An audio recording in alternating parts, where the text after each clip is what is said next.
Hello नमस्कार दोस्तों, आप सभी का बहुत बहुत स्वागत है हमारे चैनल मिशन एग्जाम अकेडमी पर। कैसे हैं आप सभी? आई होप सब अच्छे होंगे। आज का अपना दोस्तों टॉपिक रहेगा जीव विज्ञान के महत्वपूर्ण प्रश्न। जीव विज्ञान के दोस्तों टॉप 50 इम्पोर्टेंट क्वेश्चंस आज अपन ने लिए हैं इस वीडियो में।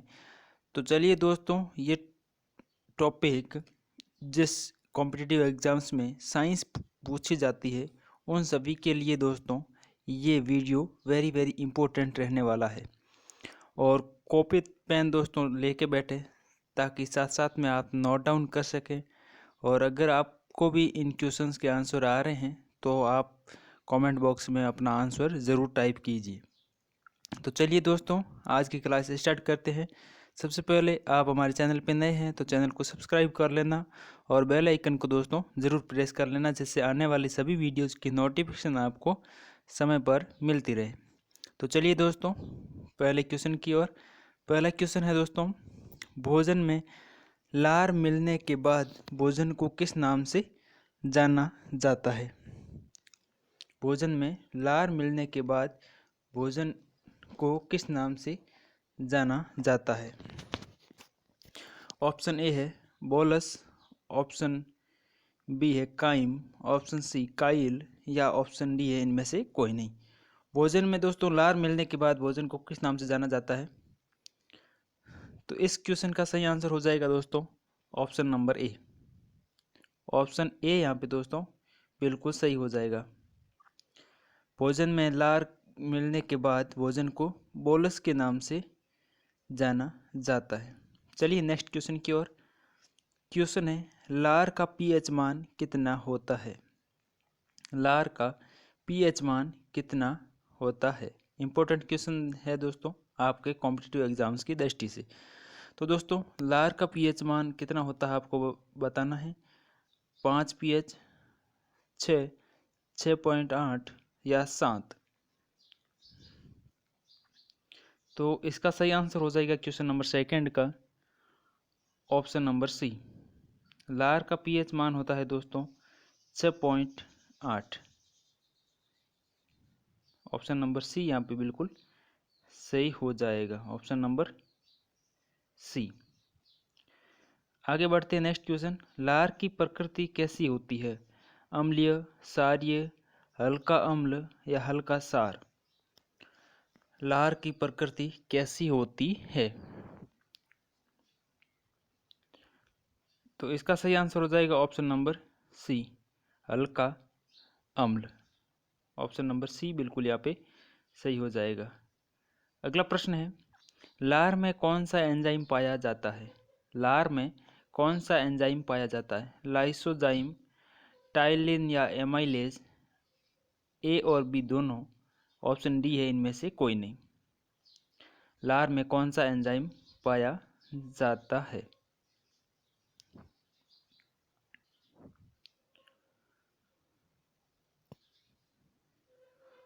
तो सही आंसर यहाँ पे हो जाएगा दोस्तों ऑप्शन नंबर सी, यहाँ पे बिल्कुल सही हो जाएगा।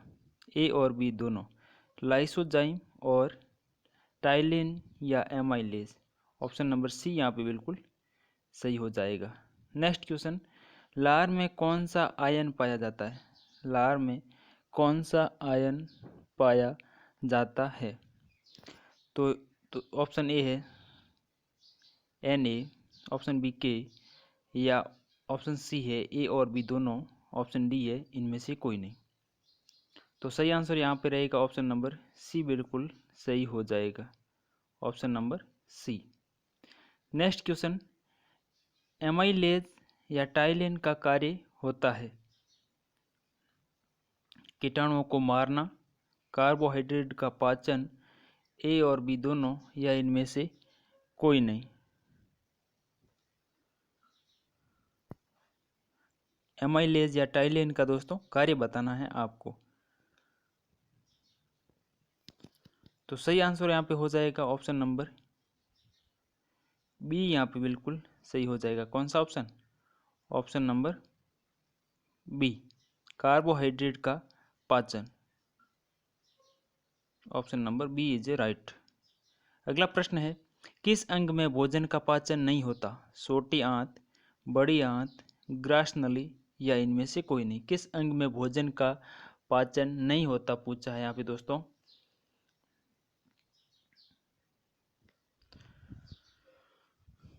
तो सही आंसर यहाँ पे हो जाएगा ऑप्शन नंबर सी।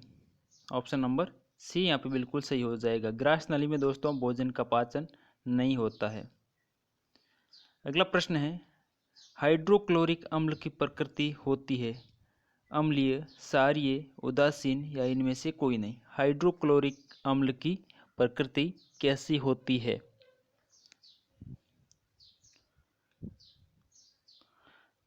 तो क्वेश्चन नंबर 8 का सही आंसर हो जाएगा दोस्तों ऑप्शन नंबर ए, अम्लीय। ऑप्शन नंबर ए यहाँ पे बिल्कुल सही हो जाएगा। हाइड्रोक्लोरिक अम्ल की प्रकृति अम्लीय होती है। अगला प्रश्न है, हाइड्रोक्लोरिक अम्ल का पीएच मान कितना होता है? हाइड्रोक्लोरिक अम्ल का पीएच मान कितना होता है? 1.5 से 2.5, 2.5 से 3.5 या 3 या इनमें से कोई नहीं? हाइड्रोक्लोरिक अम्ल का पीएच मान कितना होता है? बहुत बढ़िया दोस्तों, जो भी आंसर यहाँ पे ऑप्शन ए बता रहे हैं उन सभी का सही है। ऑप्शन नंबर ए यहाँ पे बिल्कुल सही हो जाएगा।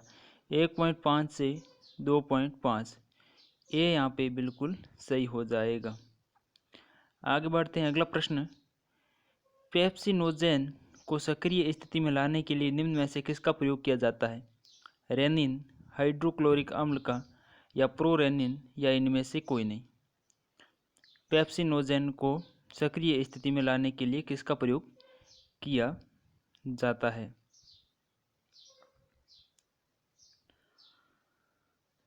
तो इसका राइट आंसर हो जाएगा दोस्तों option number B. Option number B यहाँ पे बिल्कुल सही हो जाएगा। हाइड्रोक्लोरिक अम्ल का प्रयोग किया जाता है। ऑप्शन नंबर बी यहाँ पे बिल्कुल सही हो जाएगा।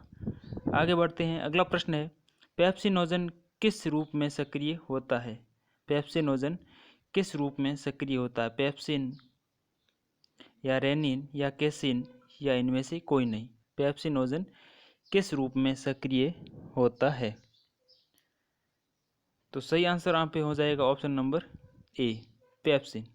ऑप्शन नंबर ए यहाँ पे बिल्कुल सही हो जाएगा। आगे बढ़ते हैं। अगला प्रश्न है, प्रोरेनिन प्रोएंजाइम को सक्रिय स्थिति में लाने के लिए निम्न में से किसका प्रयोग किया जाता है? पेप्सिनोजन, रेनिन, हाइड्रोक्लोरिक अम्ल या इनमें से कोई नहीं? Question number 12। तो यहाँ पे दोस्तों सही आंसर हो जाएगा ऑप्शन नंबर सी, हाइड्रोक्लोरिक अम्ल। ऑप्शन नंबर सी यहाँ पे बिल्कुल सही हो जाएगा। अगला प्रश्न, प्रोरेनिन किस रूप में सक्रिय होता है? पेप्सिन, रेनिन, केसिन या इनमें से कोई नहीं? प्रोरेनिन किस रूप में सक्रिय होता है? तो सही आंसर हो जाएगा यहाँ पे वो दोस्तों ऑप्शन नंबर बी, रेनिन के रूप में। ऑप्शन नंबर बी यहाँ पे बिल्कुल सही हो जाएगा। अगला प्रश्न, आमाशय में भोजन को किस नाम से जाना जाता है? बोलस या अम्लीय काइम या काइल, इनमें से कोई नहीं? आमाशय में भोजन को किस नाम से जाना जाता है? क्वेश्चन नंबर 14 का आंसर दे दोस्तों।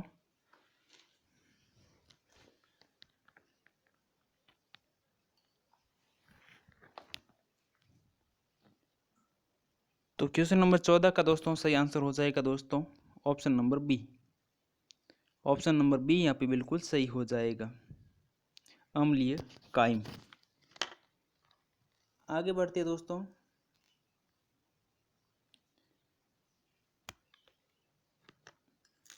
अगला प्रश्न है दोस्तों, दांतों के अध्ययन को क्या कहते हैं? हिपेटोलॉजी, ओडोंटोलॉजी या टोपोलॉजी या इनमें से कोई नहीं? दांतों के अध्ययन को क्या कहा जाता है? सिंपल क्वेश्चन है दोस्तों, बहुत बार एग्जाम्स में भी पूछा गया है। तो इसका राइट आंसर हो जाएगा दोस्तों option number B, odontology. Option number B यहाँ पे बिल्कुल सही हो जाएगा। दांतों के अध्ययन को ओडोंटोलॉजी कहा जाता है।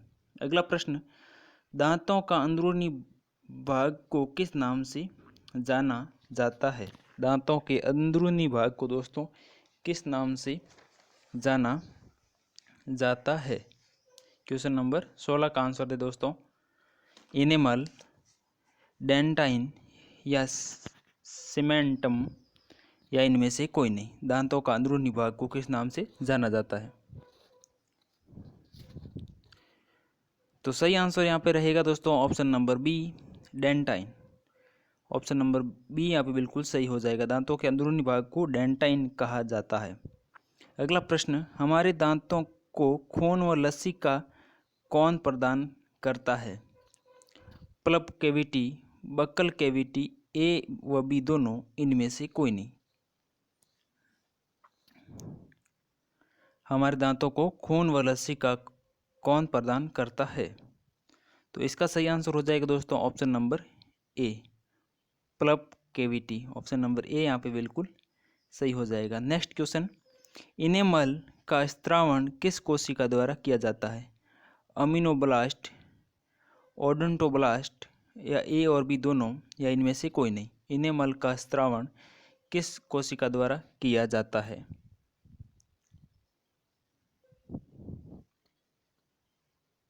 तो सही आंसर यहाँ पे हो जाएगा दोस्तों ऑप्शन नंबर ए, अमीनोब्लास्ट। ऑप्शन नंबर ए यहाँ पे बिल्कुल सही हो जाएगा। आगे बढ़ते दोस्तों, अगला प्रश्न है, डेंटाइन का स्त्रावण किस कोशिका द्वारा किया जाता है? अमीनोब्लास्ट, ओडोंटोब्लास्ट, ए व बी दोनों, या इनमें से कोई नहीं। डेंटाइन का स्त्रावण किस कोशिका द्वारा किया जाता है? तो इसका राइट आंसर हो जाएगा दोस्तों option number B, odontoblast. B यहाँ पे बिल्कुल सही हो जाएगा।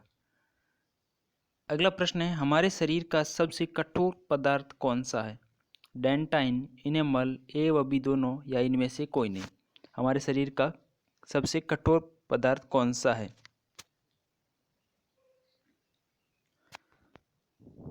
तो इसका राइट आंसर हो जाएगा दोस्तों option number B, enamel. Option number B यहाँ पे बिल्कुल सही हो जाएगा। अगला प्रश्न है, दांत किस प्रकार के ऊतक है? जीवित ऊतक, मृत ऊतक या विभेदजतक ऊतक, या इनमें से कोई नहीं। Question number 21।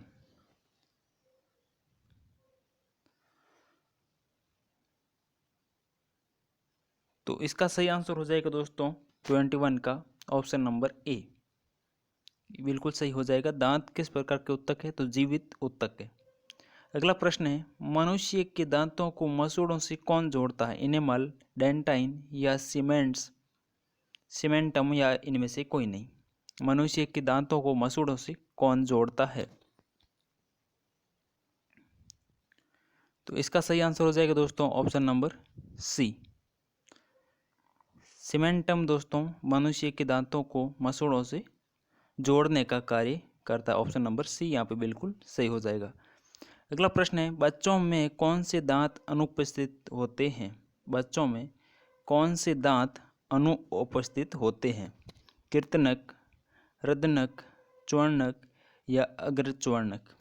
दांत किसके कितने प्रकार के होते हैं? तो दोस्तों 4 प्रकार के। कौन कौन सी? कीर्तनक, रदनक, अग्रच्वर्णक, च्वर्णक। ये दोस्तों 4 प्रकार के होते हैं। यहाँ क्वेश्चन पूछा गया, बच्चों में कौन से दांत अनुपस्थित होते हैं? तो सही आंसर यहाँ पे हो जाएगा ऑप्शन नंबर डी, यहाँ पे बिल्कुल सही हो जाएगा, अग्रच्वर्णक। अग्रच्वर्णक दोस्तों बच्चों में दांत अनुपस्थित होते हैं। ऑप्शन नंबर डी बिल्कुल सही हो जाएगा। अगला प्रश्न है, एंटीबॉडी को उत्पन्न करने वाली कोशिकाएं क्या कहलाती है? माइक्रोसाइट्स, इरिथ्रोसाइट्स या इम्यूनोसाइट्स या ऑस्टियोसाइट्स। एंटीबॉडी को उत्पन्न करने वाली कोशिकाएं क्या कहलाती है? क्वेश्चन नंबर 24 का दोस्तों सही आंसर बताएं। बहुत बढ़िया दोस्तों, जो भी यहाँ पे आंसर दे रहे हैं ऑप्शन नंबर सी, इम्यूनोसाइट्स दोस्तों एंटीबॉडी को उत्पन्न करने वाली कोशिकाएं कहलाती है।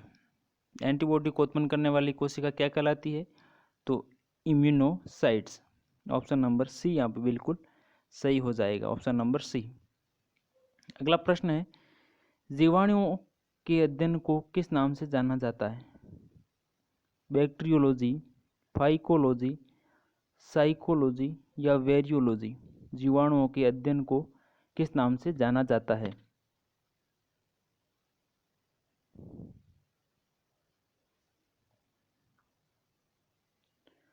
तो सही आंसर यहाँ पे हो जाएगा ऑप्शन नंबर ए।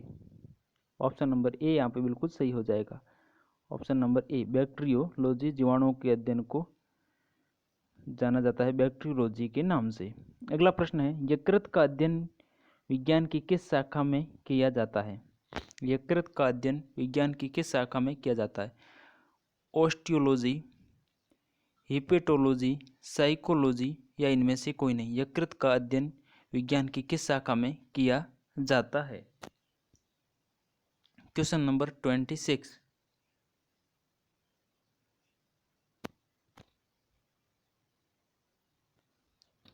तो सही आंसर यहाँ पे दोस्तों हो जाएगा ऑप्शन नंबर बी, यहाँ पे बिल्कुल सही हो जाएगा, हिपेटोलॉजी। ऑप्शन नंबर बी यहाँ पे बिल्कुल सही हो जाएगा क्वेश्चन नंबर 26 का।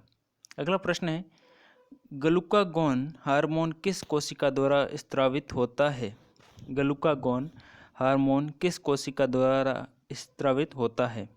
अल्फा कोशिका, बीटा कोशिका, ए व बी दोनों या इनमें से कोई नहीं? ग्लूकागॉन हार्मोन किस कोशिका द्वारा स्रावित होता है? Question number 27। तो सही आंसर यहाँ पे हो जाएगा दोस्तों ऑप्शन नंबर ए, अल्फा कोशिका द्वारा। क्वेश्चन नंबर 27 का ऑप्शन नंबर ए राइट हो जाएगा। ग्लूकागॉन हार्मोन अल्फा कोशिका द्वारा स्रावित होता है। अगला प्रश्न है, ग्लाइकोजन को ग्लूकोज में तोड़ना या बदलना क्या कहलाता है? ग्लाइकोजेनेसिस या ग्लाइकोजिनोलाइसिस या लिपोलाइसिस या इनमें से कोई नहीं? ग्लाइकोजन को ग्लूकोज में तोड़ना या बदलना क्या कहलाता है? तो सही आंसर यहाँ पे हो जाएगा दोस्तों option number B. Option number B यहाँ पे दोस्तों बिल्कुल सही हो जाएगा, ग्लाइकोजिनोलाइसिस। ये प्रक्रिया दोस्तों ग्लाइकोजन को ग्लूकोज में बदलने की प्रक्रिया है। अगला प्रश्न है, लाल रक्त कोशिका के निर्माण को किस नाम से जाना जाता है? हीमोपोएसिस या हीमोलाइसिस या लिपोलाइसिस या इनमें से कोई नहीं? लाल रक्त कोशिका के निर्माण को किस नाम से जाना जाता है? Question number 29।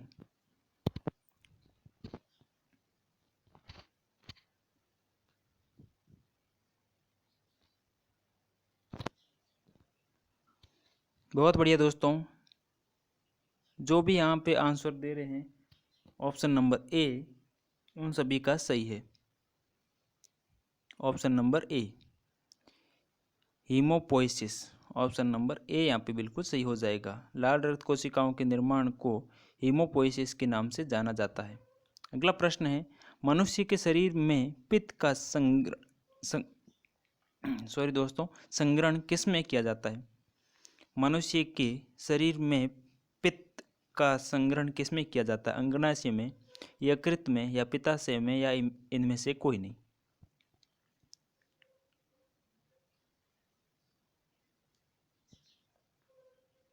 तो सही आंसर यहाँ पे हो जाएगा ऑप्शन नंबर सी, पित्ताशय में। मनुष्य के शरीर का पित्त का संग्रहण पित्ताशय में किया जाता है। अगला प्रश्न, पित्ताशय में संग्रहित पित्त में वर्णक कितने होते हैं? इंपॉर्टेंट क्वेश्चन दोस्तों। पित्ताशय में संग्रहित पित्त में वर्णक कितने होते हैं? 1, 2, 3 या 4?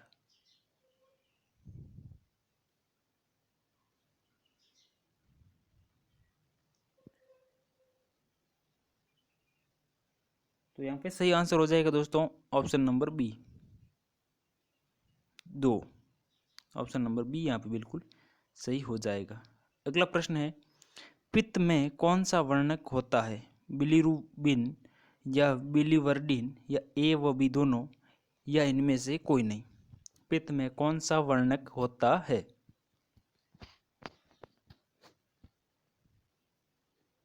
तो सही आंसर यहाँ पे हो जाएगा दोस्तों option number C. Option number C यहाँ पे बिल्कुल सही हो जाएगा। बिलीरुबिन और बिलीवर्डिन दोनों पित्त में वर्णक होते हैं। Option number C. अगला प्रश्न है, मृत लाल रक्त कोशिका यानी आरबीसी का रंग कैसा होता? पीला रंग, हरा रंग, लाल रंग या इनमें से कोई नहीं? मृत लाल रक्त कोशिकाओं का रंग कैसा होता है? तो सही आंसर यहाँ पे हो जाएगा दोस्तों ऑप्शन नंबर ए, पीला रंग हो जाता है। मृत लाल रक्त कोशिकाओं का रंग कैसा होता है? पीला होता है। अगला प्रश्न, मनुष्य के शरीर में हमेशा कितने मिलीलीटर पित्त का स्रावण होता है? 200 मिलीलीटर या 400 या 700 या 1000? मनुष्य के शरीर में हमेशा कितने मिलीलीटर पित्त का स्रावण होता है? तो सही आंसर यहाँ पे रहेगा दोस्तों ऑप्शन नंबर सी, बिल्कुल सही हो जाएगा। 700 मिलीलीटर पित्त का स्रावण होता है। अगला प्रश्न है, मृत लाल रक्त कोशिका का भक्षण किसके द्वारा किया जाता है? अल्फा कोशिका द्वारा, प्लीहा द्वारा या कुपर कोशिका द्वारा या इनमें से कोई नहीं? मृत लाल रक्त कोशिकाओं का भक्षण किसके द्वारा किया जाता है? तो इसका सही आंसर यहाँ पे रहेगा दोस्तों ऑप्शन नंबर सी, कुफर कोशिका द्वारा। कुफर कोशिका द्वारा दोस्तों मृत लाल रक्त कोशिकाओं का भक्षण किया जाता है। अगला प्रश्न है, यकृत में पित्त व मृत लाल रक्त कोशिका ज़्यादा एकत्रित होने पर कौन सा रोग होता है? पीलिया, चेचक या हैजा या इनमें से कोई नहीं? यकृत में पित्त व मृत लाल रक्त कोशिका ज़्यादा होने पर कौन सा रोग होता है? तो सही आंसर यहाँ पे रहेगा दोस्तों ऑप्शन नंबर ए, पीलिया। पीलिया रोग दोस्तों हो जाता है। नेक्स्ट क्वेश्चन है, मनुष्य के रुधिर का पीएच मान कितना होता है? मनुष्य के रुधिर का पीएच मान कितना होता है? 7.4, 7.8, 8 या इनमें से कोई नहीं? मनुष्य के रुधिर का पीएच मान कितना होता है? बहुत बार दोस्तों ये क्वेश्चन एग्जाम्स में पूछा गया है। तो इसका सही आंसर यहाँ पे रहेगा दोस्तों option number A, 7.4 pH. Option number A यहाँ पे बिल्कुल सही हो जाएगा। अगला प्रश्न है, RH कारक की खोज कौन से जंतु पर की गई थी? ऑप्शन ए लंगूर पर, ऑप्शन बी चिंपांजी पर, ऑप्शन सी रिसस बंदर पर या डी इनमें से कोई नहीं? RH कारक की खोज कौन से जंतु पर की गई थी? वेरी इंपॉर्टेंट क्वेश्चन दोस्तों आपके एग्जाम्स के पॉइंट व्यू से। तो इसका यहाँ पे दोस्तों राइट आंसर हो जाएगा ऑप्शन नंबर सी, रिसस बंदर पर। ऑप्शन नंबर सी यहाँ पे बिल्कुल सही हो जाएगा। RH कारक की खोज रिसस बंदर पर की गई थी। अगला प्रश्न है, मानव शरीर की सबसे छोटी कोशिका कौन सी होती है? ऑप्शन ए तंत्रिका कोशिका, option B WBC, option C mycoplasma या इनमें से कोई नहीं? मानव शरीर की दोस्तों सबसे छोटी कोशिका यहाँ पे आपसे पूछी गई है। तो सही आंसर यहाँ पे रहेगा दोस्तों option number C, option number C mycoplasma. Mycoplasma दोस्तों मानव शरीर की सबसे छोटी कोशिका है। अगला प्रश्न है, निम्न में से शरीर में रक्त का संग्रहण होता है? अस्थि मज्जा में, हृदय में, प्लीहा में या यकृत में? शरीर में रक्त का संग्रहण कहाँ होता है? इंपॉर्टेंट क्वेश्चन है दोस्तों। तो सही आंसर यहाँ पे हो जाएगा दोस्तों ऑप्शन नंबर सी, प्लीहा में। ऑप्शन नंबर सी यहाँ पे बिल्कुल सही हो जाएगा प्लीहा। अगला प्रश्न है, निम्न में से किस में खुला परिसंचरण तंत्र पाया जाता है? मनुष्य में, कीट में, केंचुआ में या इनमें से कोई नहीं? किस में खुला परिसंचरण तंत्र पाया जाता है? Question number 41। तो सही आंसर यहाँ पे रहेगा दोस्तों option number B. Option number B यहाँ पे बिल्कुल सही हो जाएगा। कीट, कीट में दोस्तों खुला परिसंचरण तंत्र पाया जाता है। यहाँ पे ऑप्शन नंबर बी बिल्कुल सही हो जाएगा। अगला प्रश्न है, मानव शरीर में एंटीबॉडीज का निर्माण कहाँ होता है? मानव शरीर में एंटीबॉडीज का निर्माण कहाँ होता है? अस्थि मज्जा में, प्लेटलेट्स में, लिम्फोसाइट्स में या इनमें से कोई नहीं? मानव शरीर में एंटीबॉडीज का निर्माण कहाँ होता है?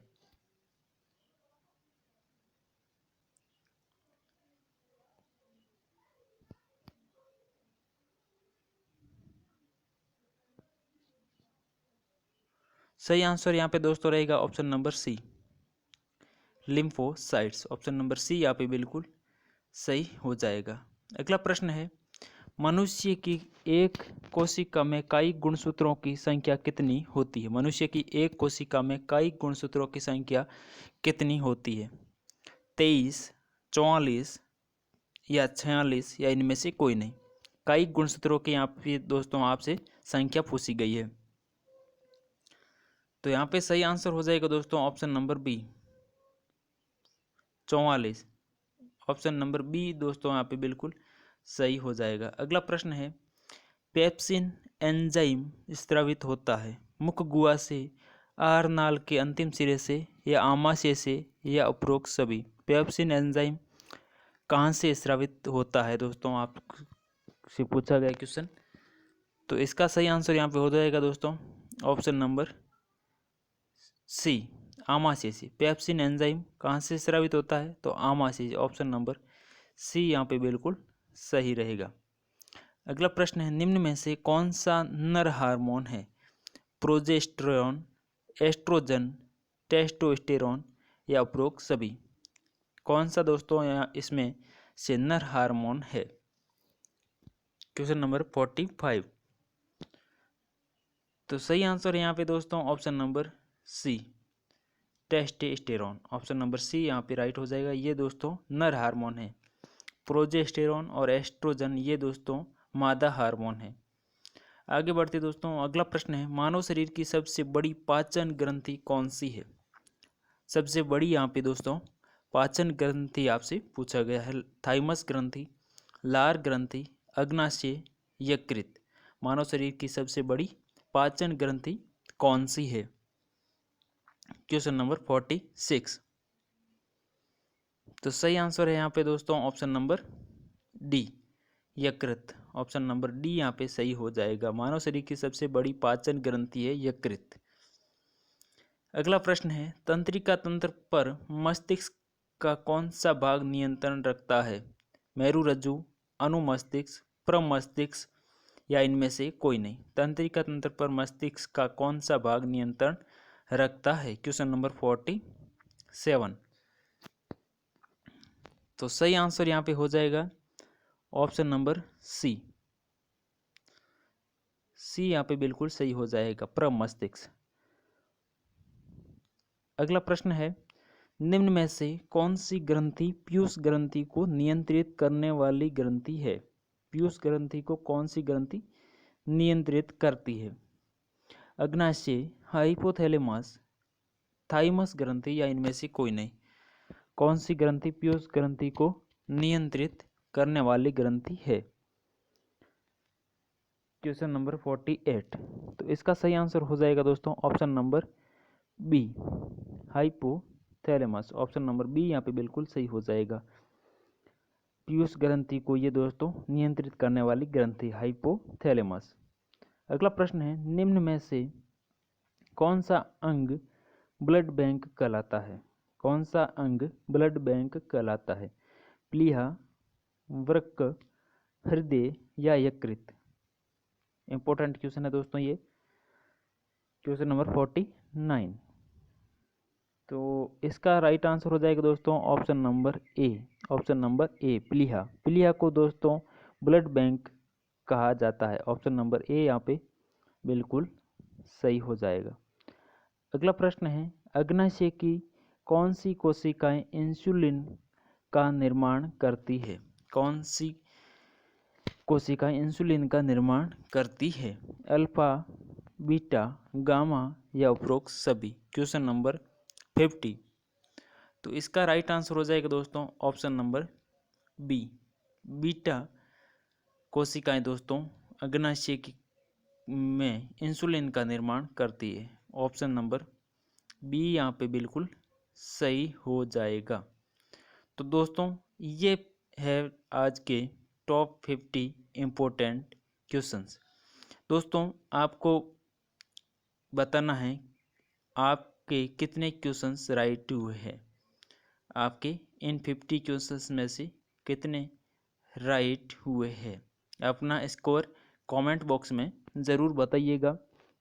और आप नेक्स्ट वीडियो किस टॉपिक पर चाहते हैं उसके लिए भी आप कमेंट बॉक्स में ज़रूर कमेंट करिएगा।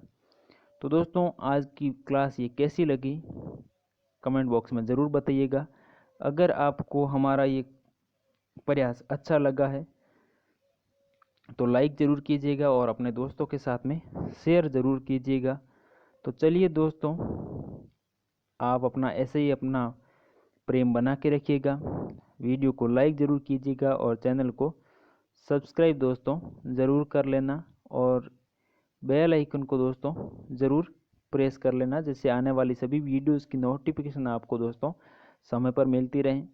और व्हाट्सएप, इंस्टाग्राम, टेलीग्राम पर अपना ये वीडियो शेयर ज़रूर कीजिएगा अपने दोस्तों के साथ में, ताकि ज़्यादा से ज़्यादा मित्र अपने साथ में जुड़ सकें और अपने ज्ञान को इम्प्रूव कर सकें।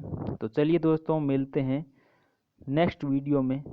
तब तक के लिए जय हिंद, वंदे मातरम। अपना ख्याल रखिए, अपनी सेहत का ख्याल रखिए, अपने फैमिली का ख्याल रखिए, अपनी स्टडी को ऐसे ही कंटिन्यू बना के रखिए। चलिए दोस्तों, टेक केयर, बाय बाय।